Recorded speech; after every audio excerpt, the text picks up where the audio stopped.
ജമ്മു കാശ്മീരിൽ ഒന്നാംഘട്ട നിയമസഭാ തെരഞ്ഞെടുപ്പിലേക്കുള്ള വോട്ടെടുപ്പ് ആരംഭിച്ചു. 24 മണ്ഡലങ്ങളിലെ 23.27 ലക്ഷം വോട്ടർമാരാണ് ഇന്ന് വിധി എഴുതുന്നത്. വിഷ്ണു തലവൂർ വിവരങ്ങളുമായി ചേരുന്നുണ്ട്. വിഷ്ണു, മുഹമ്മദ് യൂസഫ് തരിഗാമി ഉൾപ്പെടെയുള്ള പ്രമുഖരാണ് ഈ മത്സര രംഗത്തുള്ളത്.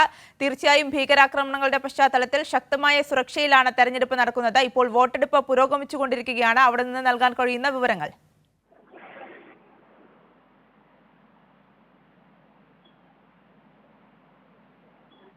ജമ്മു കാശ്മീരിന്റെ ആദ്യഘട്ട വോട്ടെടുപ്പ് പുരോഗമിക്കുന്നത്. 24 മണ്ഡലങ്ങളിലെ 23.27 ലക്ഷം വോട്ടർമാരാണ് ഇന്ന് വിധി എഴുതുക. നിരവധി പ്രമുഖരും ആദ്യഘട്ടത്തിൽ ജനവിധി തേടുന്നവരുടെ കൂട്ടത്തിലുണ്ട്. CPIM കേന്ദ്ര കമ്മിറ്റി അംഗം മുഹമ്മദ് യൂസഫ് തരിഗാമി കുൽഗാം മണ്ഡലത്തിൽ നിന്നാണ് ജനവിധി തേടുന്നത്. മെഹബൂബ മുഫ്തിയുടെ മകൾ കോൺഗ്രസ് മുൻ കാശ്മീർ അധ്യക്ഷൻ ഗുലാം അഹമ്മദ് മീർ ഉൾപ്പെടെയുള്ളവർ ആദ്യഘട്ടത്തിൽ ജനവിധി തേടുന്നുണ്ട്.